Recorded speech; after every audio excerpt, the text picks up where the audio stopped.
In Chapter 14 of the China study, what did you mean by scientific reductionism? Well, nature has it that our bodies and the millions and zillions of different kind of reactions and stuff that goes on, all of that's working kind of nicely together, which I call holism, with a W. Basically, I call it holism. Everything's working together. It's marvelous just to realize that this is the way it works. It seems like something in there knows what it's doing. They don't work. These things events don't tend to work against each other. They work together. That's holism. Reductionism, in contrast, is this presumption, very simple-minded presumption, that we could go in and we can find one thing. Oh, that's what causes this or that, and we can find a chemical, develop it into a drug. Oh no, we're going to take care of our problems that way. That's reductionism. In reality, nature is a holistic phenomenon. You say the whole food plant-based diet creates more health than all the pills and procedures combined. Is this just an opinion or is it based on science? Well, it's based on science to the extent that we can do that. I mean, obviously, you'd have to do a really exhaustive survey, if you will, but I say that primarily because when we use the whole food plant-based diet, it has remarkable effects on reversing heart disease, for example. You know, at least 90% or 95% according to what Dr. Essel and Dr. Ornish and others have done. My son, who's a physician, the co-author of the book, now is the medical director of a research program at a major medical center now. And he just published a paper just recently on one of the most costly diseases, namely chronic kidney disease. 40 million, 45 million people have that problem, and they eventually go to dialysis. It's a very costly disease, very serious. And it turns out that he actually is now doing research, and he just published this in the British Medical Journal, how he can take a 69-year-old man with diabetes, obesity, hypertension, and stage 3 chronic kidney disease. He just followed him for 4.5 months. The man ate what he told him to eat, and the results were spectacular.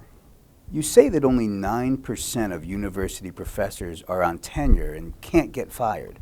Why does this matter whether professors are on tenure or just a paid employee? That's one of my pet topics these days. I was able to say and do the things I did because I had tenure. I had academic freedom. I experienced a lot of problems along the way, but still, they could not fire me. They tried, but my feeling is he's supposed to tell the truth. And in my case, it was, in the beginning, it was a challenge because I'm believing this and I learned this. So you kind of have to stick with it. And the only way that I could have operated is having academic freedom. I got tenure when I was in my 30s, which is quite young. And so I had almost all my career being able to say and do what I wanted. Unfortunately, the academic freedom now, or tenure, if you will, has been declining substantially ever since the days of Nixon's administration. It's been going down. And today, in 2010, this is already now 10 years ago, if you will, that's the latest data, only 9% of the faculty in this country have a full professorship and tenure. I'm one of the 9%. Now it's probably 5% or 2%. It's really tragic.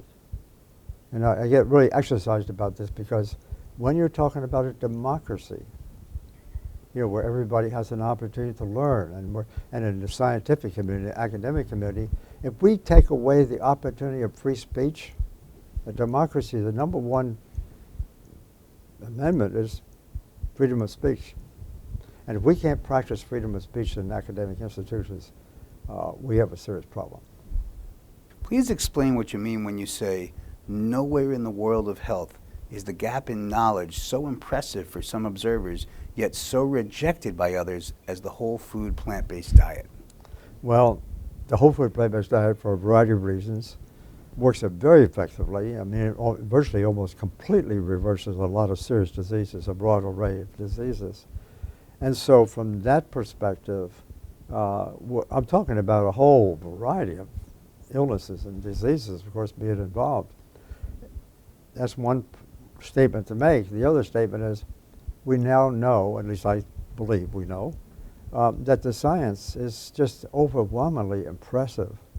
Nobody will come along and show that the opposite is true. There are some people, low-carb people, who try to pretend that. It's not true. They might get some apparent benefits, let's say in the short term, but it doesn't last. It doesn't last because the low-carb thing is a high-protein diet, high-fat, high-protein diet. And if you compare people over the lifetime, consuming how much protein, if you will, as it goes up in consumption, so does all these diseases. That's just one group who like to refute, what I'm saying. They're wrong, flat out wrong. And in fact, they're doing great damage to the public.